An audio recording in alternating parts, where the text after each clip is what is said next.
we discuss the topic attributes and determinants of the relational exchange. संबंध विनिमय जो आपण पाहिला, संबंधात्मक विनिमय जो आपण कालच्या तासिकेमध्ये पाहिला, तर आपल्याला एक स्पष्टपणे कल्पना आलेली आहे की उद्योग व्यवसाय म्हणजे सेवा जेव्हा आपण इंडस्ट्री म्हणून विचारात घेतो, तर जेव्हा या उद्योग व्यवसायाला सेवा विपणनामध्ये किंवा सेवेचं मार्केटिंग करत असताना आपल्याला या इंडस्ट्रीमध्ये अनेक घटकांसोबत संबंध प्रस्थापित होतात आणि ते संबंध टिकून ठेवले जातात. प्रामुख्याने आपण म्हटलेलं आहे की जेव्हा आपण व्यवहारात्मक दृष्ट्या विचार करतो तर आपल्याला त्या सेवेचा मोबदला जो आहे, आर्थिक मोबदला मिळाल्यानंतर आपण थांबून जातो. पण नवीन कन्सेप्ट जी आहे, रिलेशनल मार्केटिंग ज्याला म्हटलं जातं, रिलेशनशिप मार्केटिंग ज्याला म्हटलं जातं, संबंधात्मक विपणन ज्याला म्हटलं जातं. आता संबंधात्मक विपणनमध्ये प्रामुख्याने दीर्घकालाचा विचार केला जातो. म्हणजे आजचा व्यवहार झाला आणि तो व्यवहार संपला असं होत नाही. तर आपल्याला आपला ग्राहक टिकून ठेवायचा आहे, त्याच्यासोबत असणारे संबंध जे आहेत ते टिकून ठेवायचे आहेत आणि म्हणून आपण कस्टमर रिलेशनशिप मॅनेजमेंटकडे जातो. पण जेव्हा आपण विचार करतो की नुसतं कस्टमरच आहे का, तर याचं उत्तर नाही. उद्योग व्यवसायाच्या भरभराटीसाठी, विकासासाठी प्रामुख्याने नुसतं कस्टमरच घटक आहे असं नाही आहे. तर उद्योग व्यवसायाशी संबंधित जे कोणी लोक येत असतील त्या सर्वांचा, त्या सर्व घटकांचा विचार आपल्याला करावा लागतो आणि त्या प्रत्येकासोबत संबंध प्रस्थापित करणे आणि त्या माध्यमातून संबंधांची, विचारांची आणि मूल्यांची देवाणघेवाण करणे म्हणजे संबंधात्मक विनिमय म्हणजे आपण जे काही संबंध असतील, जसं आपण लोकांना काय देतो की लोकांना आपण मूल्य देतो, लोकांना आपण काही देत असू, लोकांना प्रेरित करत असू, लोकांना प्रत्यक्ष त्यांच्या अडचणी दूर करत असू, तर हे सर्वच्या सर्व प्रामुख्याने रिलेशनल एक्सचेंजमध्ये येते. आणि ही कन्सेप्ट जी आहे ती मोठ्या प्रमाणात आता समोर आलेली आहे.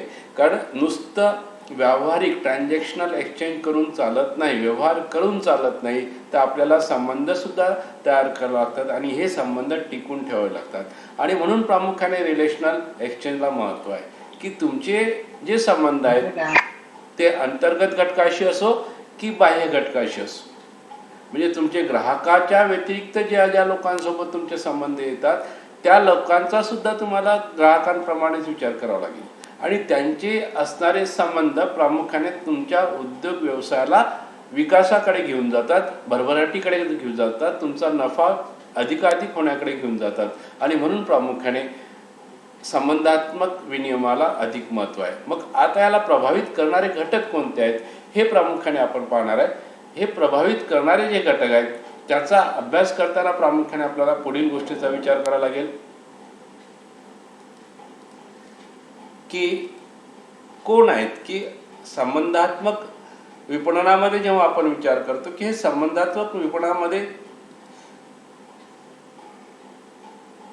विनिमयामध्ये प्रामुख्याने इथं विनिमय हा शब्द लागेल. म्हणजे जी की आपण लोकांसोबत व्यवहार करतो तर यामध्ये अंतर्गत घटक राहतात आणि बाह्य घटक राहतात. अंतर्गत घटक प्रामुख्याने व्यवसायाच्या अंतर्गत असणारे जे काही घटक असतील, त्यांच्याशी होणारे जे व्यवहार असतील आणि व्यवसाय बाह्य घटक याच्याशी होणारे व्यवहार हे प्रामुख्याने इथे विचारात घेतले जातात. आणि व्यवसायांतर्गत घटक कोण असतं, म्हणजे आता आपण जर विचार केला, इथं हा शब्द करेक्ट कराल, संबंधात्मक विनिमय हा विचारात घ्यायचा विपणनाच्या ऐवजी. Just we stop the it आणि करेक्ट करू एक मिनिट.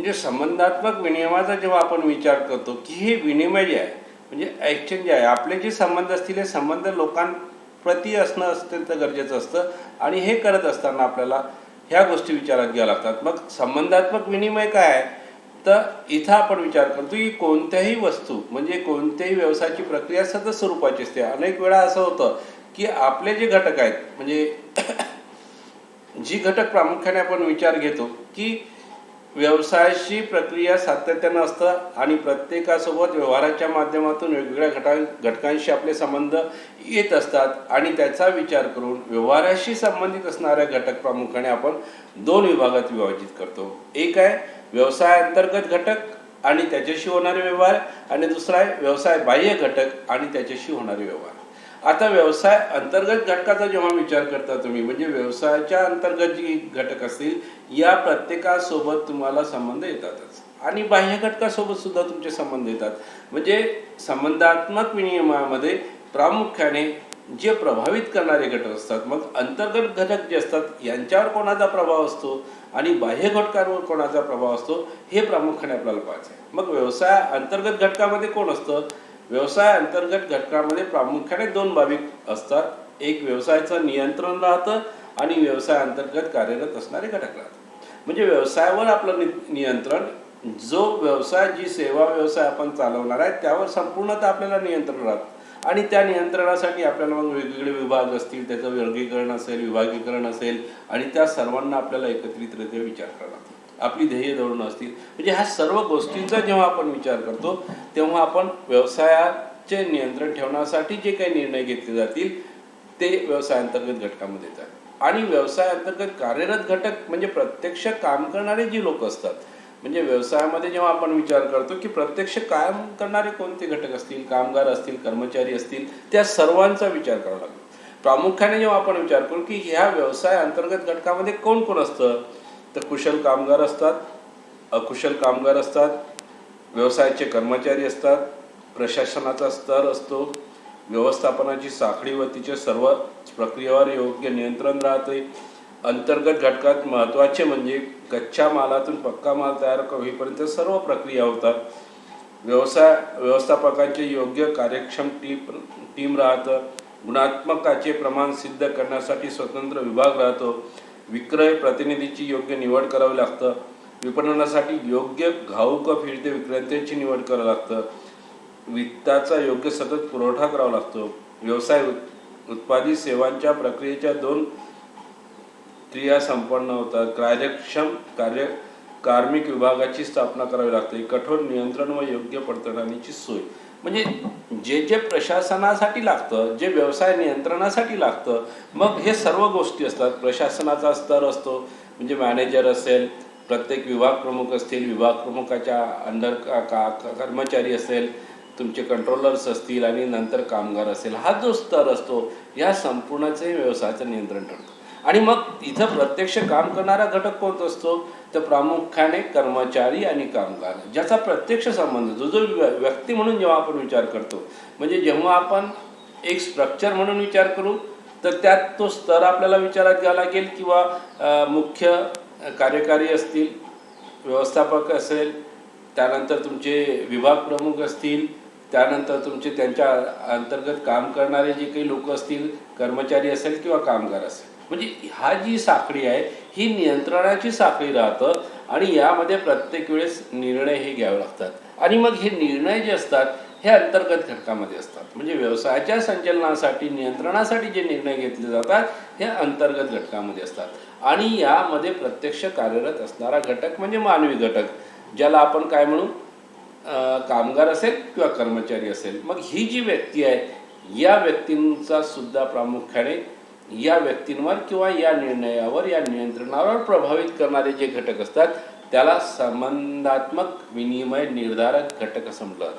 म्हणजे कोणकोणते घटक असतात प्रामुख्याने कोणकोणत्या गोष्टी होतात तर पुढच्या या स्लाइडमधून आपल्याला हे लक्षात येईल की कोणकोणते घटक असतात. मग प्रामुख्याने जेव्हा आपण विचार करतो की आपण हे जे आपण व्यक्ती विचारात घेतलेल्या आहेत. या व्यक्तींचा जेव्हा आपण विचार करतो तर प्रामुख्याने लक्षात घ्या, एक गोष्ट इथं स्पष्टपणे लक्षात घ्यायची की व्यवसाय अंतर्गत असणाऱ्या घटकांशी व्यवस्थापनाची वेळोवेळी संबंध प्रस्थापित केले जातात. म्हणजे त्याशिवाय पर्याय नसतो. मला समजा एखादा निर्णय घ्यायचा असेल तर मला माझं जे काही प्रमुख असतील, म्हणजे तुमचे मॅनेजर असतील, व्यवस्थापक असतील, विभाग प्रमुख असतील, तुमचे कामगार असतील, म्हणजे ह्या प्रत्येक पोस्टवर प्रत्येक स्तरावर असणारी ही व्यक्तीच आहे.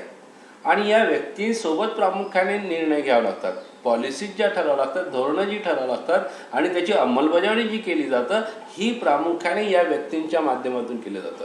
आणि म्हणून संबंधात्मक विनिमयामध्ये जो प्रभाव टाकणारे घटक असतात, म्हणजे हे संबंध चांगले ठेवण्यामागे जे प्रभावित करतात, जे आपल्याला घटक विचारात घ्यावे लागतात, त्यात प्रामुख्याने पहिलं राहतं की व्यवसायाचे तत्त्वज्ञान व धोरण, दुसरं आहे मानधन, मोबदला व पारिश्रमिक, संघटनेच्या संरचनेतील स्थान, प्रशिक्षणाची योग्य सोय आणि अभिप्रेरणाची तंत्र.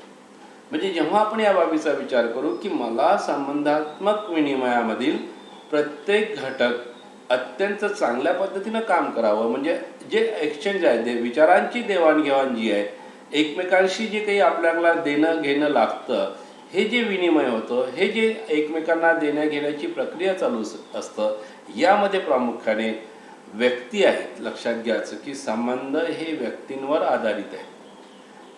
कितीकही चांगली ड्राफ्ट असेल, कितीकही चांगली तुम्ही ध्येय धोरणं ठरवली असतील, तर ती ध्येय धोरणं अंमलबजावणी करणारी ही व्यक्ती राहतात. म्हणून प्रामुख्याने काय केलं जातं की ह्या सर्व गोष्टीचा अभ्यास पूर्ण, म्हणजे जेव्हा आपल्याला संबंधात्मक विनिमयाचे फायदे घ्यायचे असतील तर आपल्याला त्याला प्रभावित करणाऱ्या घटकांचा अनुकूल बाजूने विचार करावा लागेल आणि त्या पद्धतीने ते घटक आपल्याला निर्धारित करावे लागतील. म्हणजे ही जी काही गुणधर्म आणि डिटर्मिनंट असतील, ॲट्रिब्यूट्स आणि डिटर्मिनंट असतील, ही प्रामुख्याने काय राहतात, ही घटक राहतात. हे घटक प्रभावित करतात. उद्योग व्यवसायाच्या विकासासाठी हे घटक कारणीभूत ठरतात की तुमचा अंतर्गत ज्या बाबी आहेत, अंतर्गत जे व्यवहार आहेत ते कसे अनुकूल होतील. तर पहिला मुद्दा येतो की व्यवसायाचे तत्त्वज्ञान आणि धोरण स्पष्ट. तुम्ही कशासाठी व्यवसाय करत आहात, तुमचे त्यामागची काय फिलॉसॉफी आहे, तुम्हाला काय सांगायचं आहे आणि काय करायचं आहे, आणि तुमची धोरणं आखल्या गेली पाहिजे. म्हणजे आपण त्याला म्हणतो की आमची ही धोरणं आहेत. जसं आपण म्हणतो की श्री शिवाजी एज्युकेशन सोसायटी जी स्थापन झालेली आहे, त्यामागचा मुख्य उद्देश आहे की समाजातील शेवटच्या स्तरापर्यंत शिक्षण पोहोचवणे. शेवटच्या स्तरापर्यंत म्हणजे जो शेवटचा स्तर असेल, आपण त्यासाठी प्रयत्न करावे, ही आपल्या एज्युकेशन संस्थेची, आपल्या संस्थेची, श्री शिवाजी शिक्षण संस्थेची धोरण आहे आणि हे तत्त्वज्ञान आहे. आपण काय तत्त्व स्वीकारलेलं आहे, भाऊसाहेबांनी ही संस्था जी स्थापन केली त्यांच्या एका वाक्यातून याचं तत्त्वज्ञान आपल्याला लक्षात येईल. एका वाक्यातून तत्त्वज्ञान लक्षात येईल. भाऊसाहेबांचं एक वाक्य आहे की जेव्हा ते विलायतीतून बॅरिस्टर होऊन येतात तर भारतात आल्यानंतर त्यांचं पहिलं वाक्य आहे की मी एकटा बॅरिस्टर होऊन चालणार नाही, तर माझ्या समूहातील, माझ्या समाजातील, माझ्या म्हणजे विशिष्ट समाज नाही, माझ्या समाजातील सर्वसामान्यातील कष्टकऱ्यातील प्रत्येक व्यक्ती शिक्षित झाली पाहिजे. म्हणजे प्रत्येक व्यक्ती शिक्षित करणे, सर्वसामान्य व्यक्तीला शिक्षणापासून दूर राहू नये यासाठी प्रयत्न करणे, आणि हा प्रयत्न करणे ही झाली पोलीस.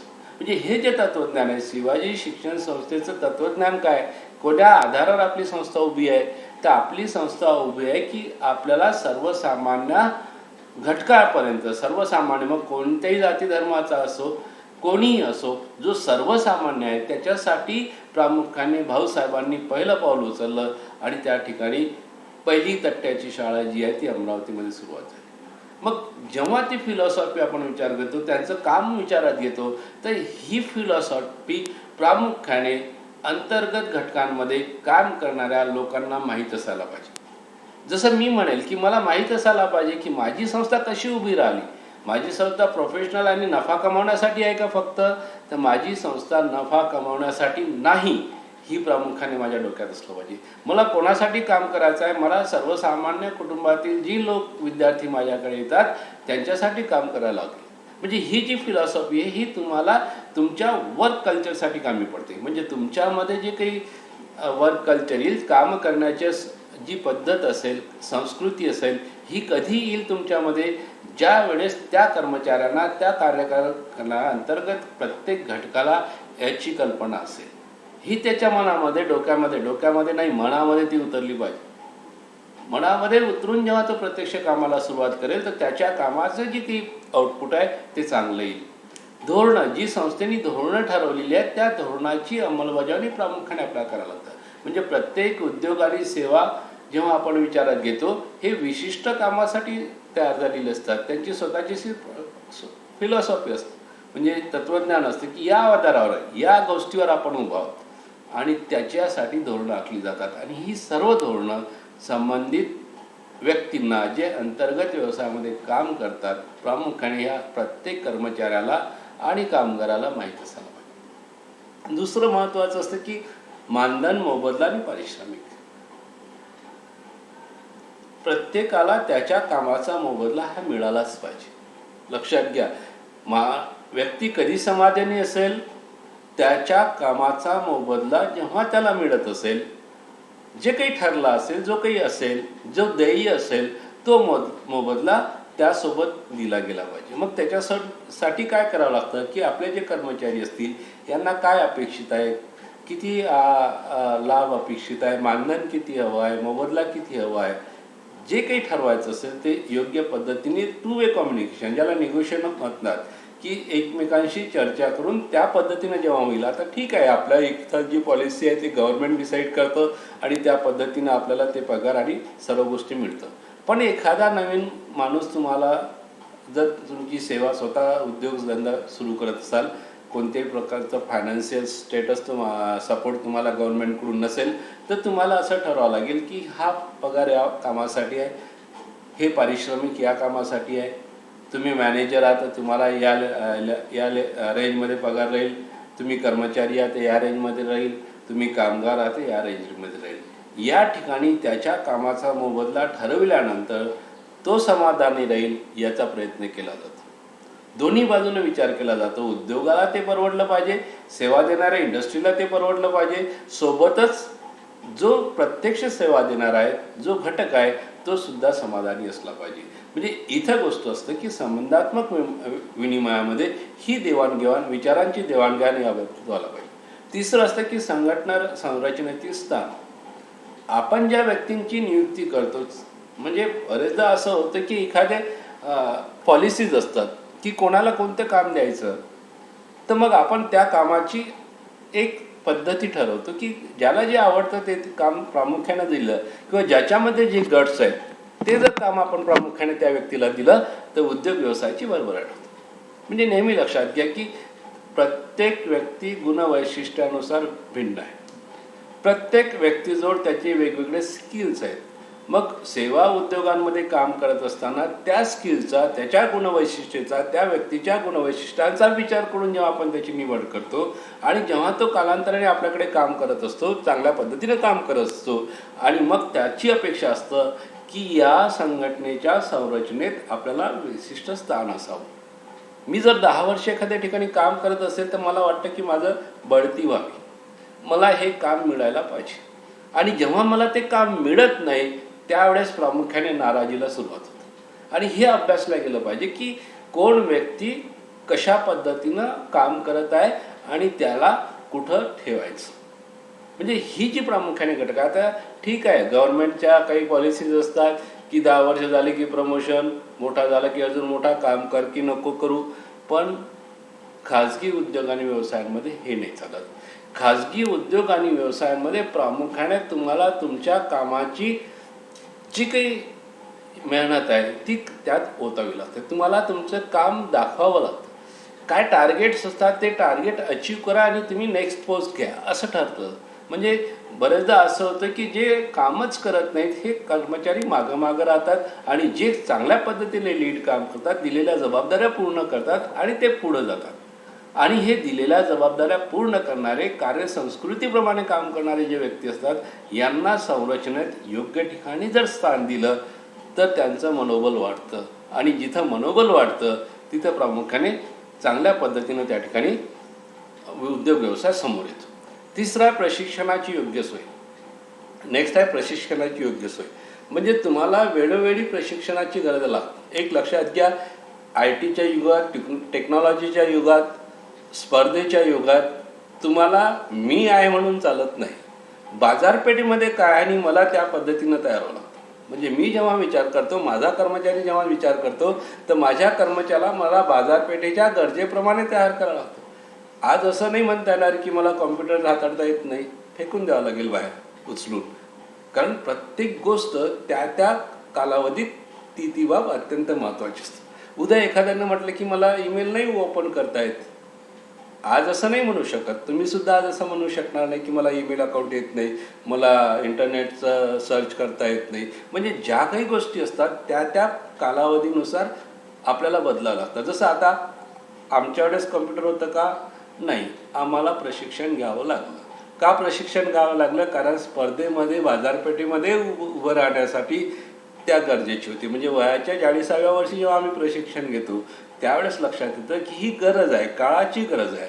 आणि मग त्यामधून आपण त्या लोकांना जर प्रशिक्षण दिलं तर अधिक चांगल्या पद्धतीनं. हे कधी होती?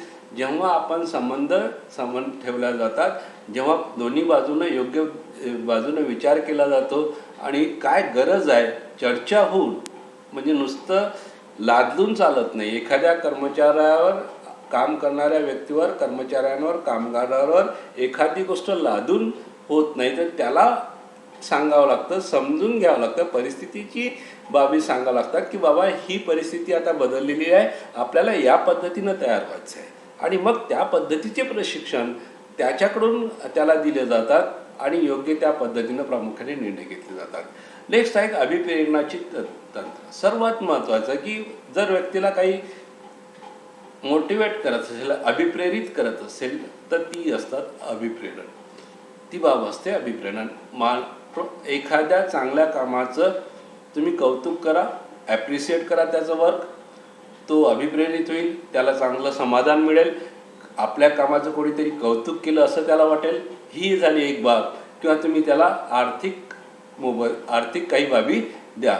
म्हणजे त्याला समजा एखादा इन्क्रिमेंट एक्स्ट्रा द्या, चांगलं काम केलं म्हणून काही आर्थिक पॅकेज द्या, एखादा टूर त्याचा बाहेरचा अरेंज करा.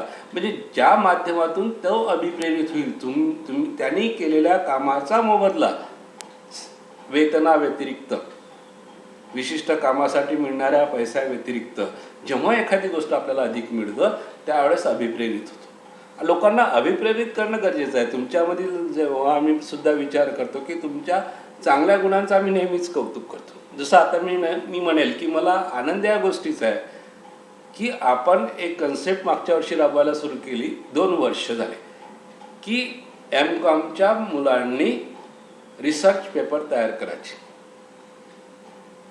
कुठं आहे असं? आपल्या सिलेबसला आहे. रिसर्च मेथॉडॉलॉजीचा सिलेबस आहे. त्या रिसर्च मेथॉडॉलॉजीच्या सिलेबसमध्ये प्रामुख्याने आम्ही, म्हणजे मी जेव्हा आणि आमचा ग्रुप जेव्हा अभ्यास मंडळावर होता तर आम्ही एक गोष्ट टाकली होती की रिसर्च मेथॉडॉलॉजीचा जो विद्यार्थी असेल त्याने मिनिमम 2 रिसर्च पेपर प्रामुख्याने त्याच्या शिक्षकांकडे इंटरनल असाइनमेंटसाठी द्यावे. पण बदल काय झाला? सिस्टीम कशा असतात? जेव्हा आम्ही बाजूनं झालो, नवीन बॉडी आली, तर त्यांना असं वाटलं की नाही, हे बाब विद्यार्थ्यांना खूप त्रासदायक होईल. विद्यार्थ्यांची काळजी जी प्रामुख्याने आपल्या इकडे जास्त घेतली जाते आणि जी अनावश्यक आहे. कारण त्यांनी काय म्हटलं की नाही, विद्यार्थी रिसर्च पेपर तयार करू शकणार नाही, त्यांना पूर्वीची पद्धत जी आहे ती ऑर ठेवा. विद्यार्थ्यांच्या पहिल्या क्रिएटिव्हिटीवर घाला आहे. माझं वैयक्तिक मत आहे, लोकांचं काही असो, की जो विद्यार्थी आपल्याला स्पर्धेमध्ये उतरायचा असेल त्या विद्यार्थ्याला आपण नाविन्यपूर्ण काही गोष्टी देऊ आणि त्यातून जो तो तयार झाला तो तयार होईल. आजच काही त्यांना रिसर्च पेपर म्हणजे एकदमच हाय क्वालिटीचा तयार करणं हे अपेक्षित नाही. त्याला रिसर्च पेपरची कन्सेप्ट तुम्हाला आपलं जे सर्व्हिस मार्केटिंग आहे यावर इतकं सारं रिसर्च आहे. तुम्ही जर रिसर्च पेपर पाहिले एवढं सारं रिसर्च सुरू असतंय. म्हणजे बाजारपेठेत संशोधन केल्याशिवाय तुम्हाला बाजारपेठेमध्ये येऊ शकत नाही. मग याला आधार होतं सेकंड सेमला आपण कॉम्प्युटर ॲप्लिकेशनमध्ये बदल करून घेतले. SPSS नावाचं सॉफ्टवेअर आणलं. डाटा ॲनालिसिस नावाचा एक्सेलचं भाग त्यामध्ये सिलेबसमध्ये आणला की जेणेकरून रिसर्च मेथॉलॉजी सब्जेक्ट शिकल्यानंतर मुलाला रिसर्च पेपर तयार करता येईल. ही जी बाब आहे, ही जी कन्सेप्ट आहे, हे घेऊन आम्ही समोर आलो. दुर्दैवानं मागच्या 2-3 वर्षात याला पूर्णतः विराम प्रयत्न करून पाहिले पण नाही झाला. पण मागच्या वर्षीची बॅच, या वर्षीची जी बॅच आहे त्यांच्या पूर्णतः आम्ही त्या पोरांना प्रवृत्त केलं. अभिप्रेरित करणे, प्रवृत्त करणे काय, त्या पोरांना सांगितलं की नाही बाबा करून तर प्रयत्न करा. 10 मुलं यावर्षी सुरुवातीला रिसर्च पेपर दिले आणि सुंदर दिले. म्हणजे जेव्हा आम्ही फीडबॅक घेतला, आता बाकीचे फेकत आहेत तो भाग वेगळा आहे, म्हणजे प्रत्येकाला जबरदस्तीनं फेकलायचा. पण 10 विद्यार्थी असे निघाले की ज्यांनी चांगल्या पद्धतीनं रिसर्च पेपर लिहिला. म्हणजेच काय की आपण त्यांना अभिप्रेरित केलं, आपण त्याला मोटिवेट केलं. थोरात नावाचा जो विद्यार्थी आहे त्यांनी तर एवढे रिसर्च पेपर लिहिले की त्याचा दर कॉन्फरन्समध्ये मागच्या वर्षीपर्यंत दर कॉन्फरन्समध्ये त्यांनी रिसर्च पेपर टाकले.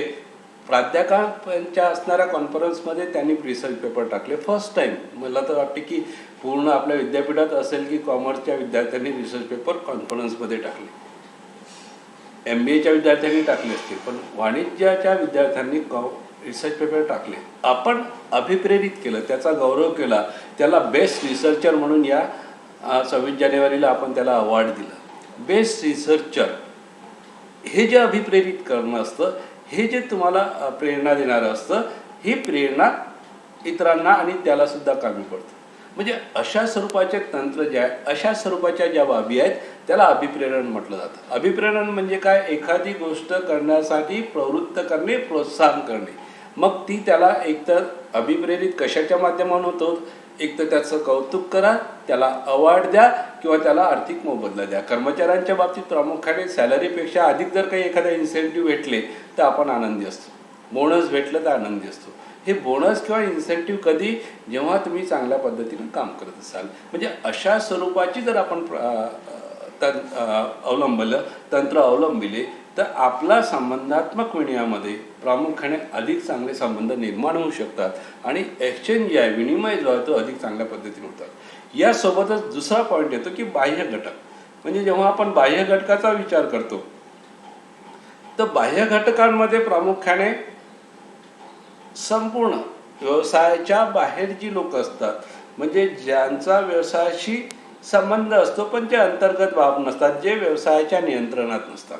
म्हणजे आपल्या व्यवसायाशी संबंध आहे, म्हणजे समजा एखादा बाहेरचा सप्लायर असेल, पुरवठा करणारा असेल, एखादा बाहेरची व्यक्ती असेल जी आपल्याला सातत्याने आपल्याला मदत करत असतं, आपले बाहेर असणाऱ्या ज्या बाबी असतात, गव्हर्नमेंट असेल, हे सर्वच्या सर्व म्हणजे बाह्य घटक जे आपण विचारात घेतो त्याचा सुद्धा आपल्या संबंधांवर परिणाम होतो. म्हणजे आपले संबंध त्याच्यासोबत टिकून ठेवायचे असतील तर आपल्याला प्रामुख्याने खालील गोष्टीचा विचार करावा लागतो. कोणकोणती? व्यवसायाची ध्येय धोरणे, व्यवसायाची उद्दिष्ट, व्यवसायाची कार्यपद्धत व तत्व, व्यवसायाचं जे काही मिशन असेल, म्हणजे जी जीवित कार्य असतील ती, संशोधन विकास धोरण काय असेल, व्यवसायाचे लाभविषयक धोरण काय असेल, वितरणविषयक धोरण काय असेल, लाभांश व व्याजविषयक धोरण काय असेल, स्पर्धाविषयक धोरण असेल, मूल्यविषयक धोरण असेल, व्यवसायाची रणनीती म्हणजे व्यूहरचना काय असेल आणि व्यवसायाचे कार्मिक धोरण. म्हणजे या प्रत्येक बाबीचा प्रामुख्याने कोणाशी संबंध येतो? बाह्य घटकाशी. तुमची ध्येय धोरणे जसे असतील त्या पद्धतीनं लोक तुमच्यासोबत व्यवहार करतील.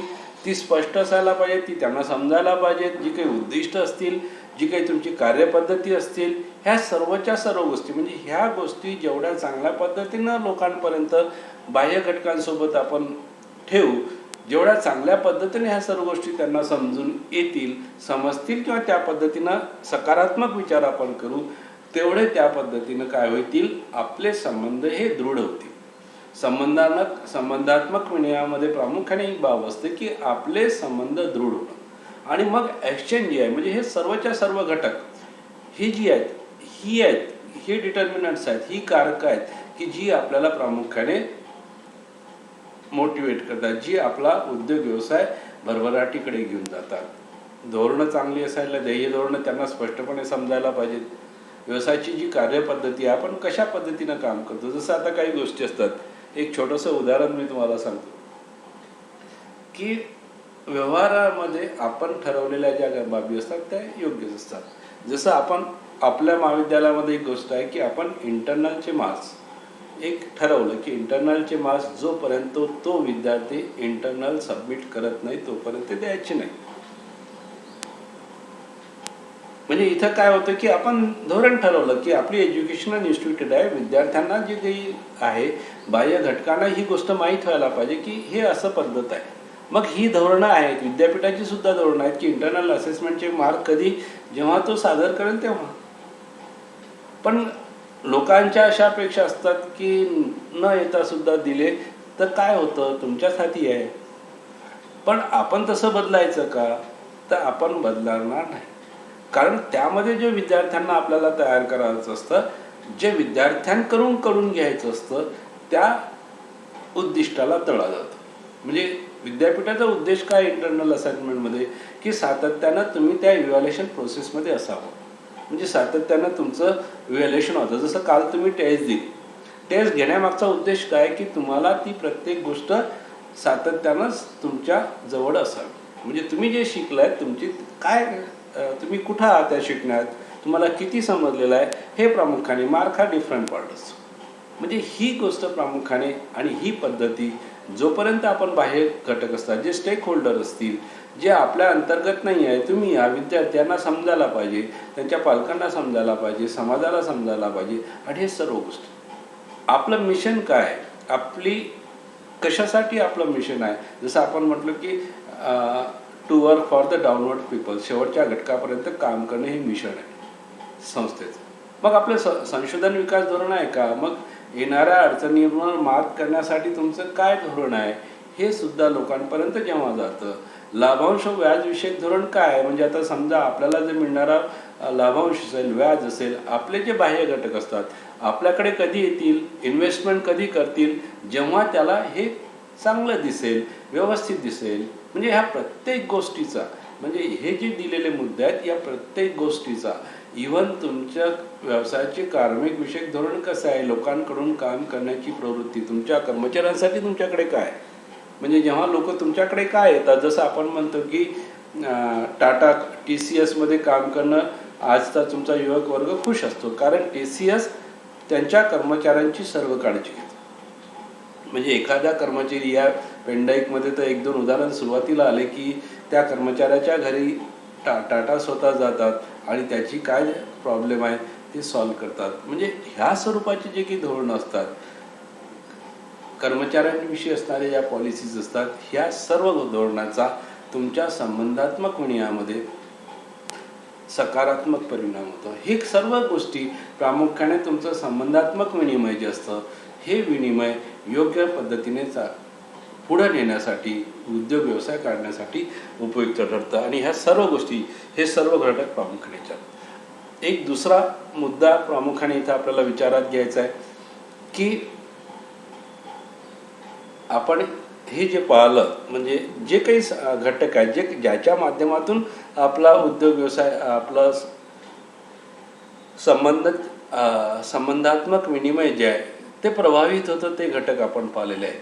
एक मुद्दा या युनिटमधला जो आहे शेवटचा प्रामुख्याने, तो आहे की reason for the relationship marketing. म्हणजे आपल्याला काय कारण आहेत की आपल्याला रिलेशनशिप मार्केटिंग घ्यायची आहे, तर ती रिझन्स प्रामुख्याने आपण इथे विचारात घेणार आहे. आणि इथे एक युनिट संपलं आहे की ही युनिट संबंधात्मक विपणनाची जी कारणं आहेत, म्हणजे रिलेशन मार्केटिंगची जी कारणे आहेत, हे कारणं कशासाठी आलेलं आहे रिलेशनशिप मार्केटिंग. एक, ग्राहक अनुभव सुधारतो.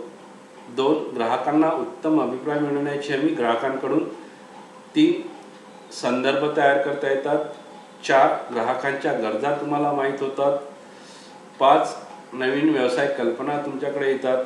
6, वेगळेपण वाढवण्यासाठी मदत होते. आणि 7, निष्ठा वाढते. म्हणजे संबंध विपणनाची रिझल्ट फॉर रिलेशनशिप मार्केटिंग, शेवटचा मुद्दा या युनिटमधला. ग्राहक अनुभव सुधारतो. म्हणजे आता जेव्हा आपण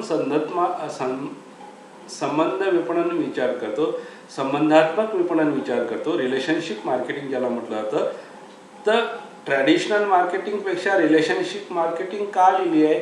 कारण आपल्याला ग्राहकांसोबत दीर्घकालीन संबंध प्रस्थापित करायचे.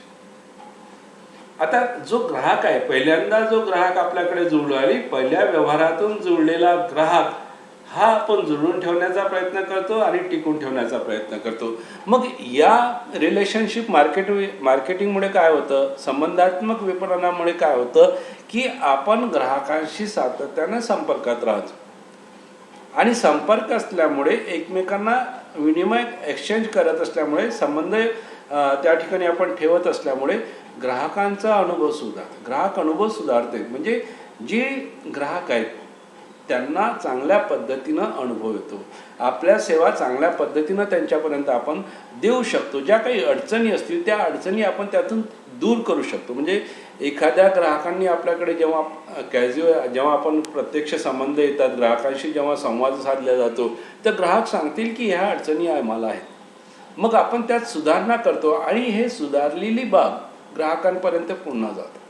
म्हणजे इंटरॅक्शन जे आहे, संवाद जो आहे तो ग्राहकांमुळे असल्यामुळे, संबंधात्मक विपणन असल्यामुळे नुसतं पैसा हा बाब विचारात घेतला नाही, तर दीर्घकालीन बाबी विचारात घेतल्यामुळे ग्राहक अनुभव सुधारतं आणि कोणत्याही उद्योग व्यवसायाला जेवढा ग्राहक समाधानी राहील, जेवढं त्याला संतोषाधिक्य मिळत राहील, तेवढं फायदेशीर असतं. दुसरी गोष्ट की फीडबॅक मेकॅनिझम आहे. ग्राहकांकडून उत्तम अभिप्राय मिळण्याची हमी राहते. आता जेव्हा तुम्ही विचार केला की आता ऑनलाईनच्या जमान्यात प्रामुख्याने प्रत्येक गोष्ट म्हणजे IT च्या जमान्यात, ऑनलाईन म्हटल्यापेक्षा IT च्या जमान्यात, इन्फॉर्मेशन टेक्नॉलॉजीच्या जमान्यात तुम्ही प्रत्येक बाबीला फीडबॅक मागायला जातो. म्हणजे आता इतकं सोपं झालेलं आहे की आपण मोबाईलवर एखादी ऑर्डर केली आणि ऑर्डर केल्यानंतर ती सेवा कशी आहे, किती स्टार तुम्ही आम्हाला देणारा, लगेच आपल्याकडून ग्राहकांकडून अभिप्राय आपल्याला घेऊ शकतो आणि त्यानंतर ते ट्रान्झॅक्शन कंप्लीट होतं. म्हणजे तो 3, 4, 5 स्टार जे टाकेल, हे स्टार जो टाकतो, ही अभिप्राय घेण्याची जी पद्धती आहे ती ग्राहकांकडून हमखास मिळू शकते. जेव्हा संबंध असतात, जेव्हा रिलेशन्स असतात, त्यावेळेस प्रत्येकजण पहिल्यांदा तुम्ही जाल, तुमचा माझा अनुभव एक असतो की पहिल्यांदा आपण कोणाला अभिप्राय देण्याचा प्रयत्नच करत नाही. तो म्हणते सेंड युअर फीडबॅक, आपण सोडून देतो. पण जेव्हा आपला आणि त्या व्यवसायाचा संबंध वृद्धंकत होत जातो, वाढत जातो, relation marketing point of view जेव्हा विचार केला जातो, तशा पद्धतीने जेव्हा सेवा उद्योग काम करतं, तेव्हा प्रत्येक ग्राहक अभिप्राय देतो. म्हणजे मला जर विचारलं की मला एखाद्या मेडिकल सर्व्हिसेसच्या ठिकाणी गेलो आणि मला अभिप्राय विचारला, तर मी लगेच तो अभिप्रायाचा फॉर्म भरून देतो. म्हणजे एखाद्या हॉटेलमध्ये आपण वारंवार जात असू तरीसुद्धा ते आपल्याला फीडबॅक मागतात. नवीन हॉटेल जेव्हा सुरू केले जातात, नवीन पद्धती आलेल्या आहे की त्या प्रत्येक, ते एक तर रेस्टॉरंट असो किंवा हॉटेल असो, फीडबॅक फॉर्मची सोय दिलेली आहे. ग्राहकांकडून अभिप्राय मिळवण्याची हमी प्रामुख्याने या संबंध विपणनात झाले. आणि अभिप्राय कशासाठी, स्तुतीसाठी असतात का? अभिप्राय हे स्तुतीसाठी असतात एक वेळ समजा, पण अभिप्राय हे प्रामुख्याने आपल्यातील चुका दुरुस्ती करण्यासाठी असतात. दुसऱ्यांकडून काय आलेलं आहे, काय अपेक्षा आहेत, ग्राहकांच्या काय अपेक्षा आहेत, म्हणजे तुम्ही चांगले असाल ओके, पण अजून काय चांगलं करता येईल हे अभिप्रायातून मिळतं. आणि ही अभिप्राय मिळण्याची हमी प्रामुख्याने रिलेशन मार्केटिंग देतं. आणि म्हणून रिलेशन मार्केटिंग गरजेचं असतं. रेफरन्सेस तयार होतात, संदर्भ तयार होतात. म्हणजे वारंवार जेव्हा आपण ऑनलाईन, आता डाटाबेस मॅनेजमेंटचे आहे कल्चर, ऑनलाईन जेव्हा आपण फीडबॅक फॉर्म भरतो, तर एक चांगले संदर्भ त्याच्या ठिकाणी तयार होतात.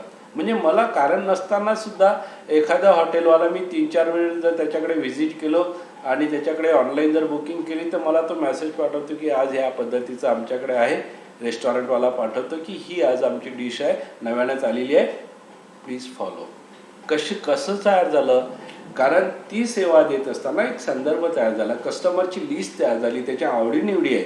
म्हणजे तुम्ही एखाद्या रेस्टॉरंटला काय ऑर्डर करता हे डाटाबेसमधून तयार होतं. इव्हन इथपर्यंत आहे की आज मोबाईलवर मी काय सर्च करतो. म्हणजे मी प्रामुख्याने तुमचा कालचा अनुभव सांगतो की मला हेडफोन पाहायचे होते, आहे हेडफोन तरीसुद्धा पाहायचे होते. Just I click on a headphone online जाऊन. तर मला कालपासून एवढे त्या स्वरूपाचे मेसेजेस आले. म्हणजे याचा अर्थ काय की एक संदर्भ लिस्ट होतं की हा ग्राहक काय सर्च करत आहे, मग या ग्राहकाला ते पाठवलं जातं. म्हणजे ही जी संदर्भ सूची आहे ही अत्यंत गरजेची आज कॉम्पिटिटिव्हमध्ये झालेली आहे आणि ती रिलेशनशिप मार्केटिंगमुळे तयार होते. तुमचे संबंध जेवढे वाढतील, तुम्ही ॲमेझॉनला जेवढ्या वेळ कराल, ॲमेझॉन तुमच्यासोबत ज्या पद्धतीनं व्यवहार करेल त्या पद्धतीनं तुम्ही त्या ठिकाणी तयार होता आणि एक संदर्भ सूची प्रामुख्याने तयार होते. ग्राहकांच्या गरजा तुम्हाला माहीत होता. म्हणजे ग्राहकाला काय अपेक्षित आहे, जसं म्हटलं की मी सर्च करून राहिलेलं आहे की मी हेडफोन सर्च करू. म्हणजे समोरच्या सर्व्हिस प्रोव्हायडरला हे माहीत झालं की याला काय हवं आहे. वारंवार जेव्हा आपण एखाद्या सर्व्हिसेसचा यूज करतो त्यावेळेस लक्षात येते की या ग्राहकाला काय हवं आहे. आणि हे कधी आहे, जेव्हा आपण संबंध विपणन स्वीकारतो. Relationship marketing. पैसे दिले, पहिला काळ होता की व्यवहार संपला की संपलं, म्हणजे एखादी गोष्ट खरेदी केली की संपलं. आज तुम्ही फीडबॅक देता, आज तुम्ही त्याच्यासोबत प्रामुख्याने सातत्यानं संवाद साधता आणि सातत्यानं संवाद साधल्यामुळे काय होतं की ग्राहकांना काय अपेक्षित आहे हे सुद्धा संबंधित सेवा पुरवणाऱ्या उद्योग व्यवसायाला कल्पना आहे. नवीन व्यवसाय कल्पनांकडे नेते. रिलेशनशिप मार्केटिंग आहे त्यापेक्षा एक्झिस्टिंग, म्हणजे आपण सुरुवातीला पाहिलं होतं की नुसतं आहे त्यामध्ये किंवा तुमचं फारच चांगल्या पद्धतीनं उद्योग व्यवसाय चांगल्या पद्धतीनं उभं राहिलं आणि तुमचं संचलन चांगलं आहे, एवढ्यावर कोणत्याही उद्योग व्यवसायाचं यश अवलंबून नाही.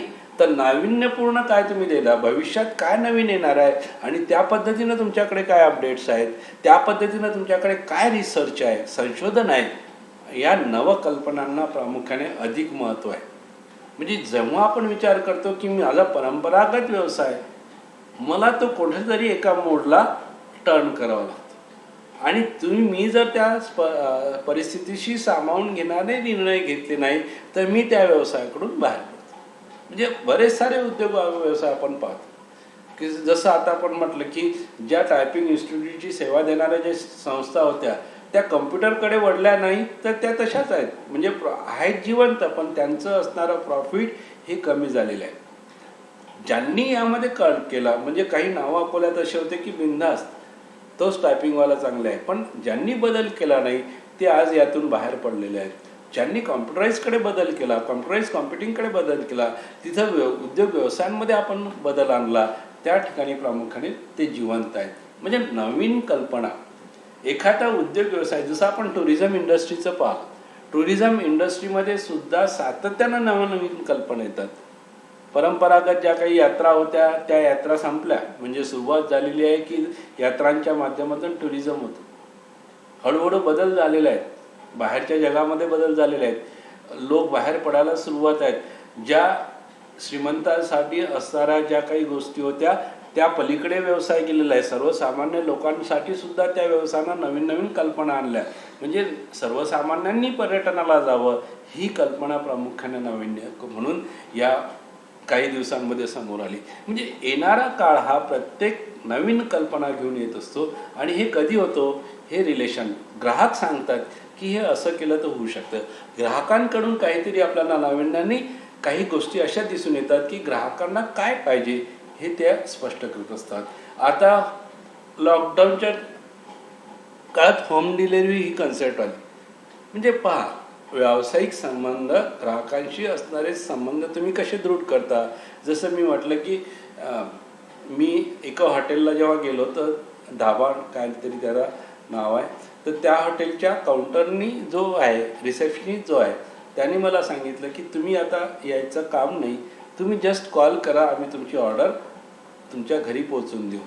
म्हणजे ही जी कन्सेप्ट आलेली आहे, म्हणजे एखाद्या ग्राहकाला टिकून ठेवायचं असेल तर ही नवीन कल्पना आलेली आहे. लॉकडाऊन आहे, या लोकांना इथे येऊन 10-15-20 मिनटं या लोकांचा वेळ जातो, याऐवजी त्यांना घरपोच सेवा दिली जाते. ही जी घरपोच सेवा आहे, ही जी नवी कल्पना आली असेल या पेनड्राईव्हमध्ये, तर ह्या नवीन कल्पना कधी आलेल्या आहेत? कोणातरी ग्राहकांना त्यांना म्हटलं असेल की होम डिलिव्हरी देता का, आमच्याच्याने येणं होत नाही, आणि त्यातून ही कल्पना जी आहे ती होम डिलिव्हरीची आली असेल. डोअर टू डोअर मार्केटिंगची जी कल्पना आहे ही सुद्धा अशाच स्वरूपाची आहे की आज ऑनलाईन मार्केटिंगमध्ये तुम्हाला जे काही घरपोच मिळतं, ह्या सर्वात नवीन कल्पना प्रामुख्याने नवकल्पनांकडे येतात आणि उद्योग व्यवसायामध्ये हे करणं वेगळेपण वाढवण्यात मदत करतं. जसं मी म्हटलं की उद्योग व्यवसाय कधी भरभराट येईल, ज्यावेळेस ग्राहकांकडून आलेल्या नवीन कन्सेप्ट आपण स्वीकारू, त्यांना काय लागते याचा विचार करू, त्या पद्धतीनं संशोधन करू आणि इतरांपेक्षा नवीन काहीतरी जेव्हा आपण देण्याचा प्रयत्न करू, त्यावेळेस प्रामुख्याने हे होतं. आणि हे कशाच्या आधारावर होतं? हे फक्त तुमचे असणारे रिलेशन्स, तुमच्या ग्राहकाशी असणारे संबंध यावर मदत करतं. म्हणजे वेगळेपण काय वेगळं आहे? जसं मी म्हटलं की त्यांनी मला ही सूचना केली की आम्ही तुम्हाला आणून देऊ.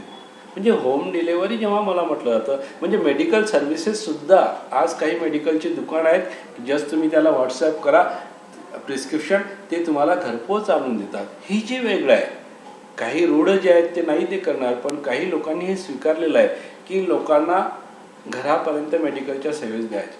म्हणजे ही जी कन्सेप्ट आहे, जसं आपण म्हणतो की पूर्ण आज ऑनलाईन होऊ शकतं, आणि हे सर्व करण्यासाठी आपण त्यातून वेगळेपण आणि आपलं अस्तित्व, त्या ठिकाणी वेगळं अस्तित्व जी आपल्याला विकासासाठी घेऊन जातं. सर्वात महत्त्वाचं आहे, शेवटचं आणि महत्त्वाचं, निष्ठा वाढतं. जेवढे तुमचे संबंध चांगले असतील, जेवढे ग्राहकांसोबत तुम्ही चांगल्या पद्धतीने संबंध निर्माण करत असाल, तेवढी तुमच्या उद्योग व्यवसायावरील निष्ठा जी आहे ग्राहकांची ती वाढते.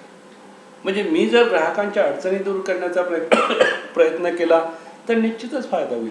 मी जेव्हा त्यांच्यासाठी प्रयत्न करत असेल तर त्यांची असणारी निष्ठा ही प्रामुख्याने वाढत जाते. आपण कधी विश्वास ठेवतो, बिनधास्त कधी असतो, ज्यावेळेस समोरच्याकडून आपल्याला चांगल्या पद्धतीची ट्रीटमेंट होते. म्हणजे आज अशा गोष्टी आहेत की सेवा पुरवणारे तो साधा जरी असला, म्हणजे शेवटचा घटक तुमच्या ठिकाणी असणारा घटक, मी साधी गोष्ट तुम्हाला सांगतो की जे काही लोक काम करतात ते एवढ्या चांगल्या पद्धतीने काम करतात की आपण 15-15, 20-20 वर्षे त्यांना सोडत नाही. का नाही सोडत आपण त्या सर्व्हिस प्रोव्हायडरला 15 ते 20-20 वर्ष? का मार्केटमध्ये दुसरे लोक नाही? मागचं कारण हे असतं की आपली त्या व्यक्तींवरची असणारी निष्ठा वाढलेली असते. आपला पूर्ण विश्वास त्या सेवा प्रोव्हायडरवर असतो. जो सर्व्हिस देणारा आहे तो असतो, तो साधा इलेक्ट्रिशियन असो ना, प्लंबर असो ना, की कोणी असो, आपली निष्ठा त्यावर वाढते. आपलं जे काही विश्वास असतो तो वाढतो. कशाच्या आधारावर वाढतो? कारण त्यांनी आपल्यासोबत ठेवलेले संबंध, रिलेशनशिप मार्केटिंग, पैसा व्यतिरिक्त असणारे संबंध. पैसा प्रत्येक बाबीसाठी द्यावा लागतो, व्यवहार म्हणून पैसा द्यावा लागतो, पण व्यवहाराच्या व्यतिरिक्त जी कन्सेप्ट रिलेशन मार्केटिंगची आलेली आहे ती ग्राहकांना टिकवून ठेवण्यासाठी, उद्योग व्यवसायांमध्ये वाढ करण्यासाठी, त्याची निष्ठा वाढवण्यासाठी प्रामुख्याने काम करते. आणि म्हणून रिलेशनशिप मार्केटिंगची ही प्रमुख कारणं आहेत की ज्यासाठी आपल्याला रिलेशनशिप मार्केटिंगची गरज असते. संबंधात्मक विपणनाची जी गरज आहे ती प्रामुख्याने यासाठी. ट्रान्झॅक्शनल ज्या परंपरागत पद्धती आहेत त्या पूर्णतः आता मागं पडलेल्या आहेत. आपल्याला ग्राहकांसोबत संबंध ठेवावेच लागतील आणि त्या माध्यमातून मार्केटिंग पॉईंट ऑफ व्ह्यू विचार करावा लागेल. आणि जेवढे चांगले संबंध असतील तेवढ्या चांगल्या पद्धतीनं तुम्हाला ग्राहक जुळून ठेवता येईल आणि ग्राहक टिकून ठेवता येईल. विश्वास करणाऱ्या काही गोष्टी असतात. काही आता पेनड्राईव्हमध्ये काही चांगले अनुभव, काही वाईट अनुभवसुद्धा आहेत. विद्यापीठाकडे तुम्ही जर गेले तर विद्यापीठ इथं प्रचंड दबावाखाली आहे. एक तर पहिल्यांदा 40% लोक गव्हर्नमेंटनं भरलेले नाहीत आणि राहिलेल्या 60% काम करताना त्यातलेही काही पेनड्राईव्हमध्ये कोरोनामध्ये बाधित झाले असतील तर काय परिस्थिती असेल. अशा परिस्थितीसुद्धा विद्यापीठ काम करतं, महाविद्यालय काम करतं आणि ग्राहकांसाठी एक प्रकारची सोय उपलब्ध होते. आपण यावर्षी एकाही विद्यार्थ्याला वैयक्तिक विद्यापीठामध्ये पाठवलेलं नाही शिवाजी महाविद्यालयानं. सर्वांचे जे काही अडचणी असतील मार्चच्या बाबतीत किंवा कशाच्या बाबतीत ते कलेक्ट केल्या आणि त्या घेऊन आपण विद्यापीठाकडे गेलो. म्हणजे आज काय होतं की अशा स्वरूपाच्या छोट्या छोट्या गोष्टी जर तुम्ही केल्या तर तुमच्या संस्थेवर, तुमच्या बाबीवर असणारी निष्ठा जी आहे ती वाढत जाते. एक आज सहज म्हणतात, विद्यार्थीसुद्धा सहज म्हणतात की नाही आपल्याला जायचं काम नाही पडलं, आपली जी काही कामं होती ती सहज झाली. म्हणजे जेव्हा आपण अशा पद्धतीचं त्या परिस्थितीला अनुकरून विद्यार्थ्यांशी संवाद साधून त्यांच्या अडचणी विचारात घेऊन आपण जेव्हा काम करतो, म्हणजे ग्राहक म्हणून काम करतो, ग्राहकासाठी काम करतो, एक सर्व्हिस प्रोव्हायडर म्हणून काम करतो, तेव्हा निश्चितच असणारी जी निष्ठा आहे ती वाढत जातं आणि हे अत्यंत महत्त्वाचं असतं. चुकीचं काही करणार नाही, पण जे काही होत असेल ते त्या पद्धतीनं होईल. ह्या सर्व गोष्टी प्रामुख्याने इथं विचारात घेतल्या जाईल. इथं आपले 4 युनिट संपतात. 5वं युनिट आपण सोमवारपासून सुरू करू. छोटंसं आहे, त्याच्या नोट्स प्रामुख्याने मी तुम्हाला गुगल क्लासरूमवर टाकण्याचा प्रयत्न करेन. हा छोटासा अनुभवसुद्धा जेवढं काही टाकता येईल याच्यानंतर म्हणजे फोटोकॉपी करून ते तुमच्या गुगल क्लासरूम येईल, नोट्स तुम्हाला वाचायला सोपे. दुसरी टेस्ट तुम्हाला उद्या मिळेल, ती उद्या सॉल्व करायची आणि मग तिसऱ्याला फायनल युनिट झाल्यानंतर 11 तारखेला प्रामुख्याने तुम्हाला जायचं आहे. त्या पद्धतीनं तयारी करा. Okay, thanks to all. मला वाटतं या सर्व गोष्टी तुम्हाला आजच्यापर्यंत समजल्या असतील नाही पुन्हा. आणि टेस्ट देणं हे अत्यंत गरजेचं आहे. आणि सर्वात महत्त्वाचं की गुगल फॉर्मवर जाऊन परीक्षेसाठी नोंदणी करा. तुमच्या लोकांना सांगा. अजूनही लोकांनी नोंदणी, बरेचसे विद्यार्थी तुमचे आहेत की ज्यांनी नोंदणी केलेली नाही, तर हे अत्यंत आवश्यक आहे एवढं सांगा.